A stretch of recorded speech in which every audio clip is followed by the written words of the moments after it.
वर्हापीडं नटवरवपुः कर्णयो कर्णिकारं बिभ्रद्वासः कनककपिशं वैजयन्तीं च मालां रन्ध्रान् वेणोर्धरसुधया पूरयन् गोपवृन्दे वृन्दारण्यं शपदरमणं प्राविशद्गीतकीर्तिः। परमपिता परमात्मा भगवान नारायण को हम सभी नमस्कार करते हैं। बंधुओं, हम सब इस गर्मी के मौसम में थोड़ी दूर भी चलते हैं तो जल की आवश्यकता होती है, और जल वह है कि सिर्फ इस गर्मी के मौसम में नहीं, सदैव हमारे जीवन में निरंतर।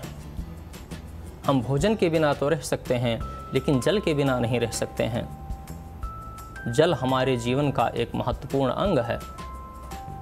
उस जल को हमें पीना चाहिए, और हमें जल पीते समय क्या नहीं करना चाहिए, इस विषय में कोई भी नहीं जानता है और न जानने की चेष्टा करता है। जैसे ही मिला, जो भी हुआ वैसे हम पी लिए।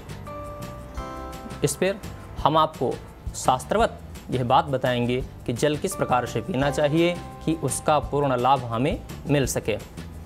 कभी भी अंजलि बांध करके जल को नहीं पीना चाहिए। गिलास में ले करके और दाहिने हाथ से जल को पीना चाहिए। कभी भी बाएं हाथ से जल नहीं पीना चाहिए।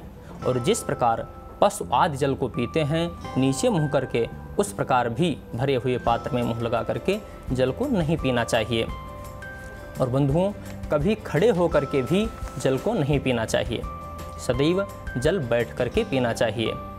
और यदि आप भोजन कर रहे हैं और जल को पी रहे हैं, और जल पीते समय आपके मुंह से खांसी आ जाती है और जल भोजन में गिर जाता है, तो उस भोजन को भी त्याग देना चाहिए, दूसरा भोजन करना चाहिए।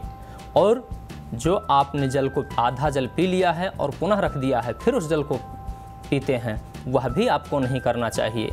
जितना गिलास में डालिए पूरा का पूरा जल पी जाना चाहिए, कि बचा हुआ जल पीने के योग्य नहीं होता है। और भोजन में आपको खांसी आ जाती है, यदि जल गिर जाता है, तो वह भोजन भी पुनः नहीं करना चाहिए, उसे त्याग देना चाहिए। और जब आप पैर धोते हैं जल से, आधा आप एक लोटे में जल लिए, आधे से पैर धो लिए और आधे को फिर पी लिए, वह भी आपको नहीं करना चाहिए। यह करने से भी दोष लगता है, उस जल को भी नहीं पीना चाहिए। और यदि आप जल पात्र को ग्रहण करके मल मूत्र आदि को जाते हैं, तो उसमें से भी जो बचा हुआ जल है उसको भी पीना नहीं चाहिए, उसका भी उपयोग नहीं करना चाहिए। उसे ये सब जल चाहे पीने से बचा हो या मलमूत्र गिर जाने से आपको जल बचा हो, उसे फेंक देना चाहिए और पुनः नया जल लेकर के पीना चाहिए। जो जल लेना चाहिए उसे सब पूरा का पूरा पी जाना चाहिए, और बाएं हाथ से भी जल को नहीं पीना चाहिए।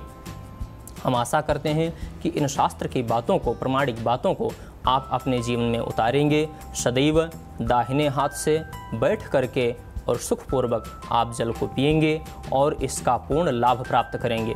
यदि आप ऐसा करेंगे तो आपके जीवन में आयु, आपकी विद्या, यश और कीर्ति बढ़ेगी। और यदि आप न जान करके आप सदैव मनमानी करेंगे तो आप उसका पूर्ण लाभ नहीं ले पाएंगे।